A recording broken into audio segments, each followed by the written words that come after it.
शरण्यं शाश्वतं शान्तं ब्रह्मातीतं निरञ्जनं नादबिन्दुकलातीतं तस्मै श्रीगुरुवे नमः।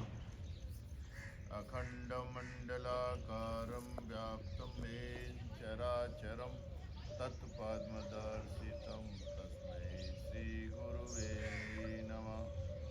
ब्रह्मानन्दं परमसुखदं कैवल्यज्ञानमूर्तिं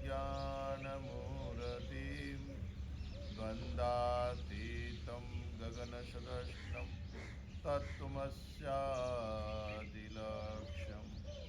एकं नित्यं विमलमचलं सर्वदी साक्षीभूतं भावातीतं त्रिगुणरहितं सद्गुरुं नमामि। नीलाम्बुजश्यामलगं कोमलाङ्गं सीतासमारोपितभागवां पाणो महासायकचारुचापं नमामि रामं रघुवंशनाथं। वसुदेवसुतं देवं कंसचाणूरमर्दनं देवकी परमानन्दं कृष्णं वन्दे जगद्गुरुं कृष्णं वन्दे जगद्गुरुं। प्रेम से बोलिए सच्चिदानंद भगवान की जय हो। सद्गुरुदेव महाराज की जय हो। कृष्ण बलदेव की जय हो। राजा रामचंद्र महाराज की जय हो। गौ माता की जय हो। उमापति महादेव की जय हो। सत्य सनातन धर्म की जय हो। सब हरिभक्तन की जय हो। 2 मिनट वाणी को पवित्र करने के लिए सभी भगवान नाम लें। श्री राम जय राम जय जय राम। श्री राम जय राम जय जय राम। श्री राम जय राम जय जय राम। श्री राम जय राम जय जय राम। श्री राम जय राम जय जय राम। श्री राम जय राम जय जय राम। श्री राम जय राम जय जय राम। श्री राम जय राम जय जय राम। श्री राम जय राम जय जय राम। श्री राम जय राम जय जय राम। अर्चनीय वंदनीय प्रातः स्मरणीय जगत नियंता की चरण चरण में विराजमान अखिल ब्रह्मांड नायक परब्रह्म परमात्मा सद्गुरुदेव एवं जगत जननी गौ माता के चरणारविंदों में शाश्वत दंडवत प्रणाम करते हुए अर्चन आज बहुत ही सौभाग्य का समय है कि इस सभा में हमारे राष्ट्रीय स्वयंसेवक संघ के भाई साहब और सभी जवर गांव के और आसपास के सभी संघ के कार्यकर्ताओं का यथायोग्य सम्मान करते हुए उत्तर प्रदेश लखनऊ से संजू रमेश पांडे जी और आज हमारा विजयदशमी का शस्त्र पूजन का कार्यक्रम जो हम सब मोदी जी के मुखारबिंद साहब से सुन रहे थे, बहुत ही सुंदर आपने बौद्धिक विचार बताए और जैसा हमारे संघ का उद्देश्य है वो उद्देश्य यही शुरुआत से था, संरक्षण।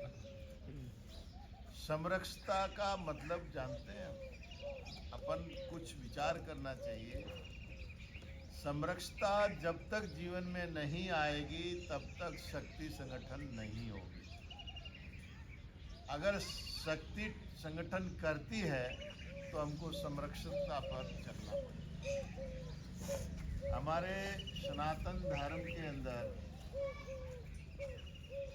जो जात पात का जो झगड़ा है, ये झगड़ा शुरू से नहीं था। ये कुछ समय कुछ लोगों ने हमको लड़ना सिखाया।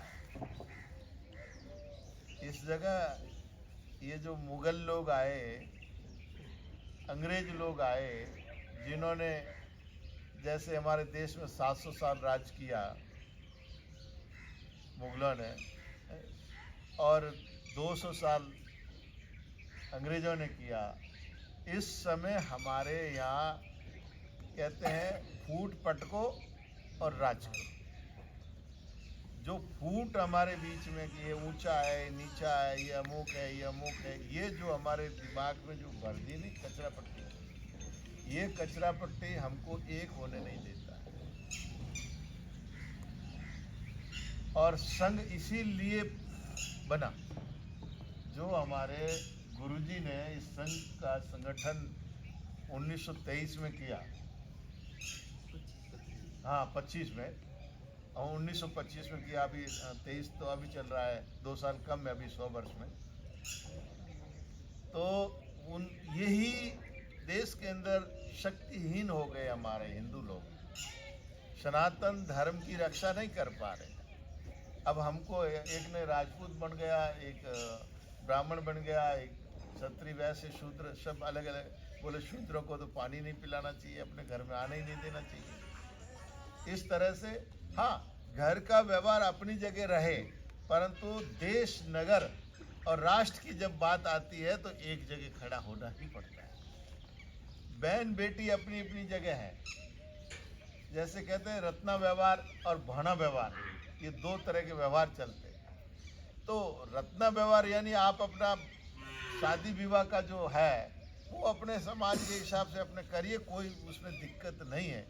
परंतु एक जगह देश के लिए, राष्ट्र के लिए, नगर के लिए, समाज के लिए जब बैठते हो तो उसमें संरक्षता बहुत जरूरी है। आज हमारे गाँव के अंदर जगह जगह कि ये इस मंदिर में नहीं आएगा, ये धर्मशाला में नहीं आएगा, इसको पानी नहीं पिलाएगा, इस मटकी से पानी नहीं पिएगा। तो ये हमारे देश में शुरू से ये जब बीमारी पैदा हुई तो इसलिए लोग मुसलमान बन गए। ज़्यादातर ये मुसलमान सब हिंदू है, मुसलमान कोई पैदा नहीं हुआ था। ये हमारे लोगों ने इनको बहिष्कार कर दिया, हमारे लोगों ने मटकी में पानी नहीं पीने दिया, हमारे लोगों ने उसको आमंत्रण नहीं दिया, सम्मान नहीं किया। तो उन्होंने कहा जहाँ अपना सम्मान होता है वहीं ठीक है। हर आदमी सम्मान चाहता है, ऐसा कोई व्यक्ति, ये चींटी भी सम्मान चाहती है, हर प्राणी सम्मान चाहता। तो उनको सम्मान नहीं मिलने से वो मुसलमान बन गए, कोई क्रिश्चियन बन गए। समाज में देखिए 2-3 चीज जरूरी है, रोटी जरूरी है और बेटी जरूरी है, यानी शादी और मकान। नौकरी, शादी और मकान, ये 3 चीज बहुत जरूरी है। और ये लोग क्या करते हैं, ये लोग अपनी बेटी भी विवाह कर देते हैं और नौकरी भी दे देते हैं और मकान भी बना के दे देते हैं। तो इसीलिए दुनिया को क्या चाहिए, तो इसीलिए वो क्रिश्चियन बन जाते हैं, इसीलिए कोई और बन जाते हैं।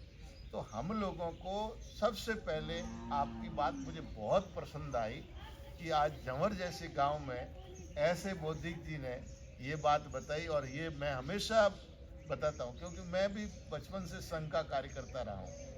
हमारे पांडे जी भी संघ के कार्यकर्ता है हमारे। तो कहने का मतलब है कि संघ का कार्यक्रम करें और हम जब भी संगठन में आने से सफल होते हैं कि हमारे बस्ती में, नगर में हम समरसता स्थापित करें।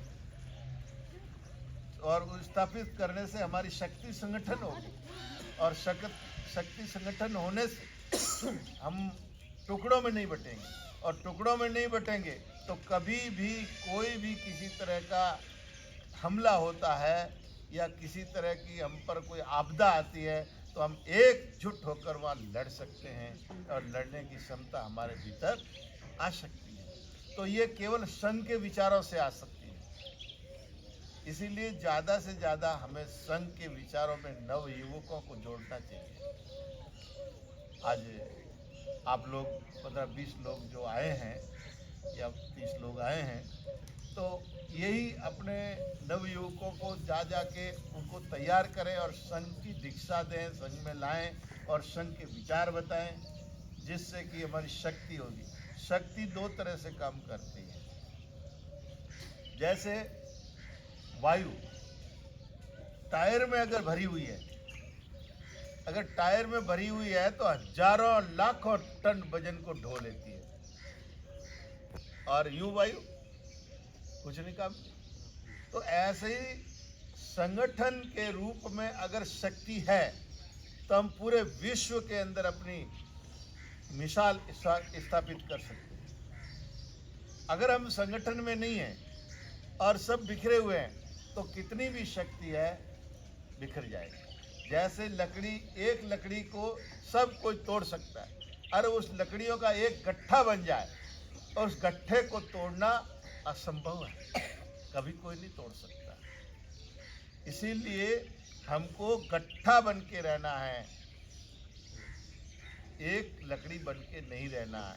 चाहे किसी भी जाति का हो, किसी भी वर्ण का हो, किसी भी आश्रम का हो, हमें गट्ठे के रूप में रहना है। और गट्ठे के रूप में रहने के लिए हमें एक विचारों की जरूरत पड़ती है, एक स्टेज की जरूरत पड़ती है, एक ध्वज की जरूरत पड़ती है। तो ये ध्वज हमारे पास गुरुदेव ने दिया है, और इस ध्वज की शक्ति हम ये जाने, ये ध्वज की शक्ति हमारी कोई शक्ति नहीं है। ये ध्वज ही हमारा गुरु है, ये ध्वज ही हमारा राष्ट्र है, ये ध्वज ही हमारा देश है। इसकी मान मर्यादा के लिए जो मिट गए, जैसे राम जन्मभूमि अयोध्या जी में जो बाबरी मस्जिद का ढांचा ढहाया गया, तो अपने जोधपुर के भी कुछ आदमी थे, उनमें से किसी का नाम जानते हो? एक तो लूणी में, ठीक है, और एक तिवरी में जेठाराम, शेखाराम जी, और लूणी वाले, हाँ लूणी में। तो कहने का मतलब है, तो दो आदमी हमारे जोधपुर के अयोध्या पहुंचे, तो उन्होंने देश की शक्ति को समर्पण किया अपने आप को। तो आज बताइए, उनका नाम हम बड़े गर्व से ले रहे हैं। मरना तो सबका है, उनके बराबरी के लोग भी तो सब मर गए होंगे ना, दुनिया से वो सब चले गए होंगे ना, परंतु कोई नाम उनका किसी को याद नहीं है। परंतु दो व्यक्ति अयोध्या में जो गए थे और शहीद हुए, उनको आज सम्मान के साथ संघ भी उनकी पुण्यतिथि मनाता है। उस पुण्यतिथि पर मैं स्वयं गया हूँ, जेठाराम जी के, उनके तिवरी वालों के और लूणी वालों के पुण्यतिथि संघ मनाता है। तो कहने का मतलब है, वो संघ में रहकर काम किया, संघ में रहकर शक्ति दिखाई, संघ में रहकर राष्ट्रभक्ति दिखाई। तो आज हम भी अगर इस ध्वज के नीचे रहकर अपनी शक्ति का प्रदर्शन करेंगे, तो आने वाली पीढ़ियां हमारा भी सम्मान से नाम लेगी कि नहीं। आदमी शरीर से अमर नहीं होता, नाम से अमर होता है। नाम अमर है, शरीर किसी का अमर नहीं हुआ है और नहीं होगा। क्यों? क्योंकि ये शरीर तो नाशवान है, इसी संसार में आया है और इसी संसार में चला जाएगा। लोग फूंक फांक के दो मुट्ठी राख बना देंगे और हरिद्वार में डाल देंगे। परंतु अगर हम देश के लिए, राष्ट्र के लिए और संघ के लिए अगर हम इस शरीर को भी दे देंगे, तो हमेशा के लिए आपका नाम सम्मान से लिया जाएगा। जैसे महाराणा प्रताप ने पूरा जीवन अपने देश को दे दिया, ऐसे अनेकों हमारे शूरवीरों में हुए हैं। और आध्यात्मिक क्षेत्र में जैसे मीरा हुई, मीरा अमर हो गई, मीरा का नाम बड़े सम्मान से लिया जाता है। हमारे यहाँ धन्ना भगत हुए, धन्य भगत का नाम बड़े सम्मान से लिया जाता है। वीर तेजाजी महाराज का नाम लिया जाता है, सम्मान से लिया जाता है। पाबूजी राठौड़ का नाम लिया जाता है, रामदेव जी महाराज का नाम लिया जाता है। संरक्षणा में रामदेव जी महाराज का सबसे महत्वपूर्ण भूमिका रही है। हमारे इस मरुभूमि के अंदर, मरुभूमि मारवाड़ के अंदर संरक्षता के नाम पर हमेशा रामदेव जी महाराज को विशेष रूपों से, और पाबूजी महाराज भी संरक्षता में। पाबूजी के पायक कौन थे? भील थे। और रामदेव जी के कौन थे? मेघवाल थे। आज रामदेव जी का जम्मा मेघवालों के बिना नहीं लगता। ये संरक्षता का उन्होंने, चाहे किसी भी जाति वाला जम्मा दिराए, पर मेघवाल को बुलाना ही पड़ता ना, तब जमा लगता है। और पाबूजी महाराज का जो पढ़ है वो भीलों को बुलाना ही पड़ता है, नहीं तो नहीं लगता। ये संरक्षता की स्थापना की उन्होंने कि तुम कितना ही छुआछूत कर लो, परंतु तुम अपने जीवन का उद्देश्य प्राप्त करने के लिए कुछ नहीं तो डर के मारे कि बाप जी 2 कर दे, यूनिवर्सिटी बुलाना जरूरी है, जम्मू नहीं लाग यूनिवर्सिटी बुलाना जरूरी है, पढ़ नहीं लाग यूनिवर्सिटी बुलाना जरूरी है। पर बुलाना तो मजबूरी में है। आपको उस दिन तो उनके साथ बैठना ही पड़ेगा। ऐसे तुम छुआछूत करते हो, परंतु बाबा मेहरबान होगा, उस दिन तो तुम्हारे को बिठाना ही पड़ेगा। तो वो हमेशा ही बिठाते रहिए ना, जो बाबा कभी नाराजी नहीं हो। हमेशा ही भीलों के साथ बैठिए ना, जो कभी पाबूजी नाराजी नहीं हो, रोजाना प्रसन्न रहे। ऐसे ही वीर तेजाजी महाराज, जिन्होंने सांप को अपना समर्पण कर दिया, गायों के वार के। ये सब गाय सनातन की मूल धरा है, मूल धुरी है, और गाय के लेकर सभी शूरवीरों ने अपना जीवन दिया है। गाय, ब्राह्मण और देश, इन तीनों के लिए जो भी अपना बलिदान देते हैं, अपना जीवन समर्पण कर देते हैं, उनका राष्ट्र में वो सदा जिंदे रहते हैं, सदा वो अमर रहते हैं। उनको सम्मान के साथ नाम लिया जाता है, पूजा जाता है। और अपना राजस्थान तो बहुत ही महत्वपूर्ण है। क्या थोड़ खेजड़ी खेजड़ी पग पग पूतली, क्या राजस्थान की पहचान क्या है? पग पग पूतली, खेजड़ी खेजड़ी थान, यही है राजस्थान की पहचान। राजस्थान के अंदर जितने शूरवीर हुए हैं, जितनी समरक्षता को लाके हमारे यहाँ स्थापित की है, इतना शायद और किसी प्रांतों में नहीं रहा। और यहाँ समरक्षता पर जोर बहुत ज़्यादा शुरू से ही रहा है और आज भी है, परंतु सबसे ज़्यादा भेदभाव भी राजस्थान में ही है। अन्य उत्तर प्रदेश जाओ, पंजाब जाओ या छत्तीसगढ़ जाओ, वहाँ पर कोई इतना पूछताछ नहीं होती। अपने यहाँ तो कोई आया और पहले आई पूछती जात क्या था, और कोई महात्मा आ गए तो कहते दूध क्या है। अब महात्मा के लिए दूध और आने वाले के लिए जात। अब उसमें होता क्या कि किसी ने बता दिया कि मैं ब्राह्मण हूँ, तो सब ब्राह्मणों ने दौड़ी फिर गया, बाकी अलग हो गया। किसी ने बताया क्षत्रिय हो, तो क्षत्रिय उसके दौड़ी फिरने लग गए और बाकी दूर हो गए। किसी ने बताया कि मैं मेघवाल, तो वो बस मेघवाल आने लग गए, बाकी सब दूर हो गए। अरे भाई, राष्ट्र के लिए, देश के लिए, आत्मा के लिए कोई जात पात नहीं होती है। बोलो, चारों वर्णों की आत्मा की जात एक ही है कि अलग अलग है? बोलिए, आत्मा ब्राह्मण में अलग है, मेघवाल में अलग है कि हरिजन में अलग है? अच्छा, आप लोगों का खून निकाल के सब जगह रख दो, है? ये ब्राह्मण का, ये वैश्य का, ये शूद्र का, ये ऐसा है क्या? पहचान करेगा कोई? नहीं कर पाएगा। और सबकी लाश जली हुई है, उसके बाद में क्या वो हड्डियां पता लगेगा कि ब्राह्मण की है, उसकी है, फलान ढिम की है? मुंह राख तो सबकी एक जैसी हो गई।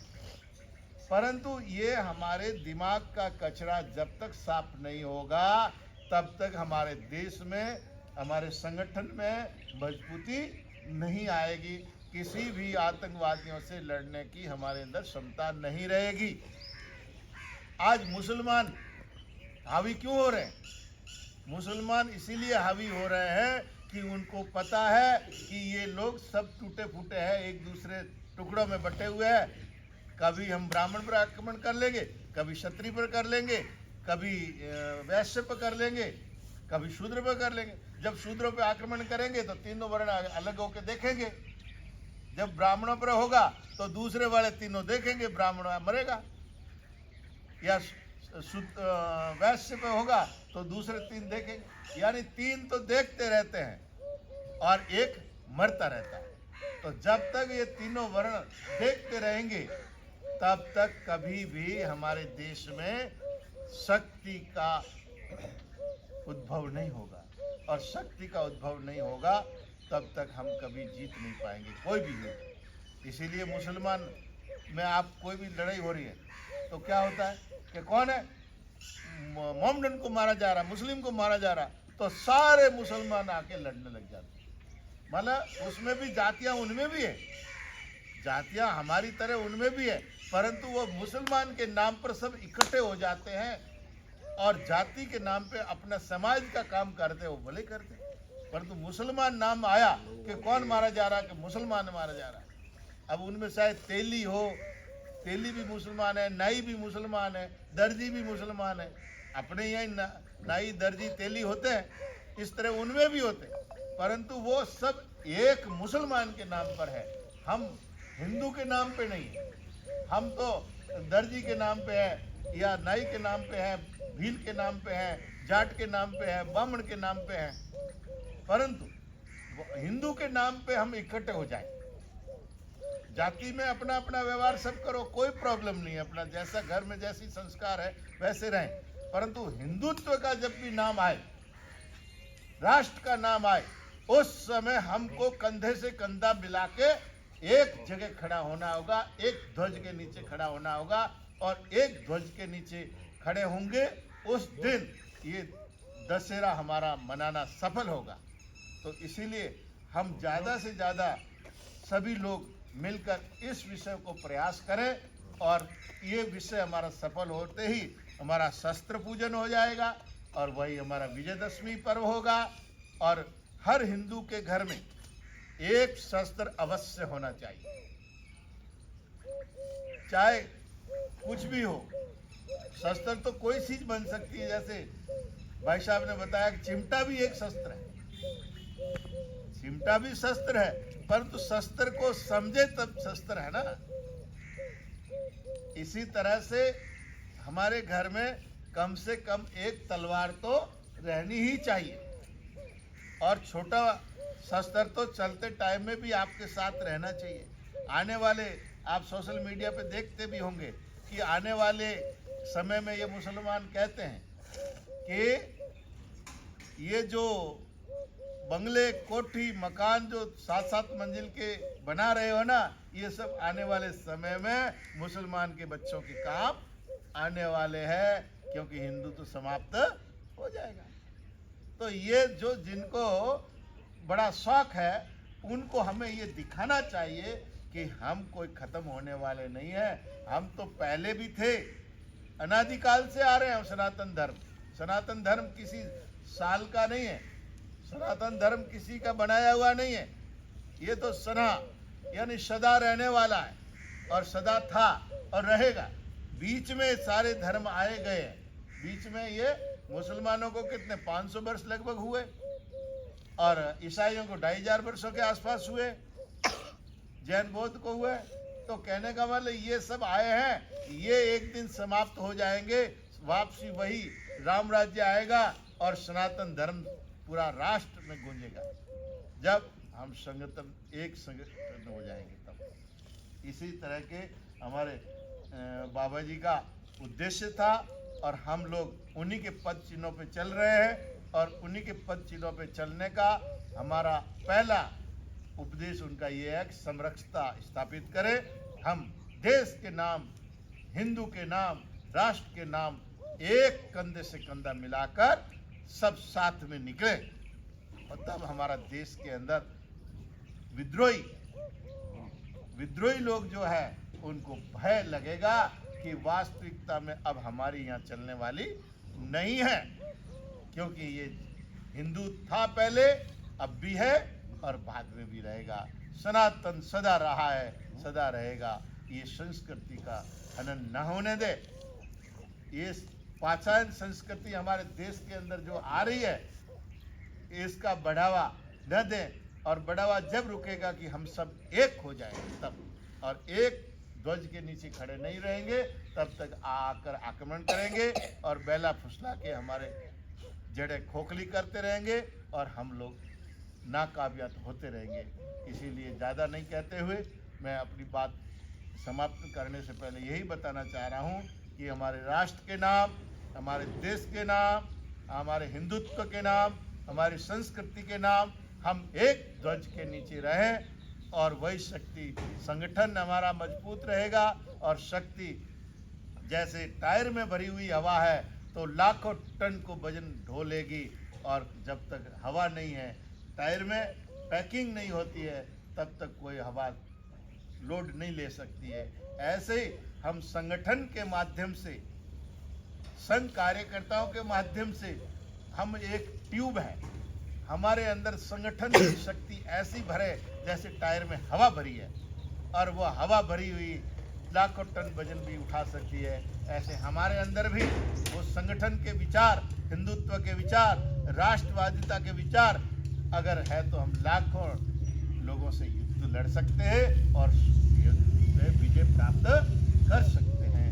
तो इसी प्रकार इन उद्देश्यों को लेकर चलेंगे तो हमारे देश की और नगर की, हमारे राष्ट्र की, हमारे ध्वज की हम रक्षा कर पाएंगे, अन्यथा कुछ नहीं कर पाएंगे। इसलिए हमें ये सब काम करने हैं और संगठन में रखें। और आज का आपने ये कार्यक्रम रखा, बहुत ही सुंदर और सराहनीय रखा है, और जिसमें आज शस्त्र पूजन का कार्यक्रम, विजयदशमी तो परसों है, परंतु संघ के विचारों के अनुसार हमारे कि भाई एक दिन में सब जगह नहीं हो सकता है, एक जगह सब इकट्ठे भी नहीं हो सकते हैं। तो जहाँ जहाँ जैसे जैसे नगर नगर में इसकी पूजा हो और सबको विचारों से अवगत हो कि हमारे ये संघ के विचार हैं, तो इसीलिए इन विचारों को जगह जगह पहुँचाए और सबको एक साथ लेके चले। आगे जात पात से न लड़ो और एक दूसरे का सम्मान करो, और उसी सम्मान करते हुए हम सब रहें।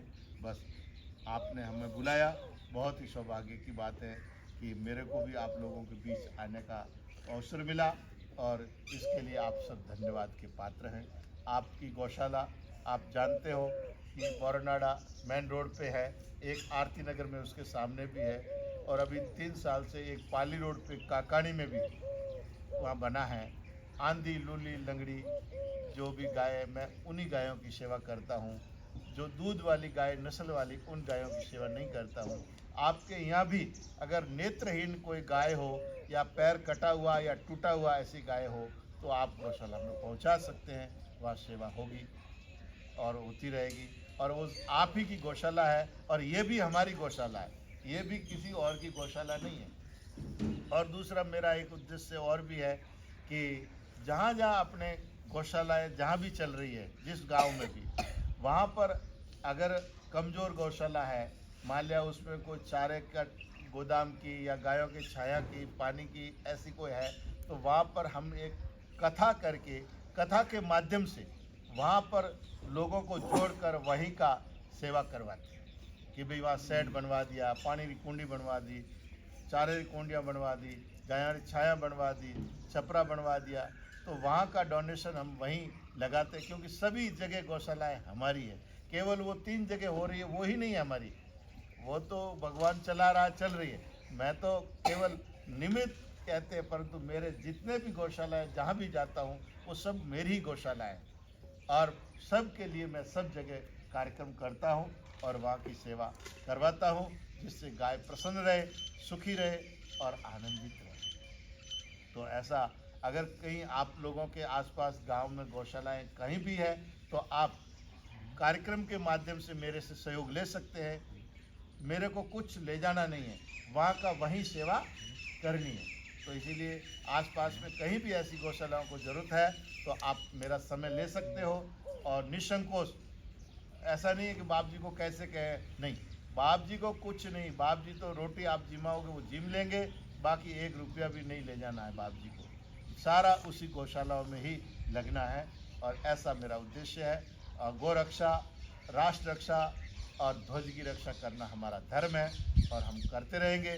जब तक इस शरीर में प्राण है तब तक हम ये सेवा देते रहेंगे। हरि ओम तत्सत। हाथ जोड़िए। सर्वे भवन्तु सुखिना, सर्वे सन्तु निरामया, सर्वे भद्राणि पश्यन्तु, महाकश्यप दुःख भाग भवेत्। हे परम पिता परमात्मा,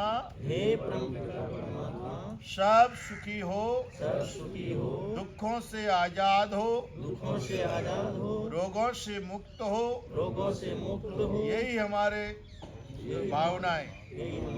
ओम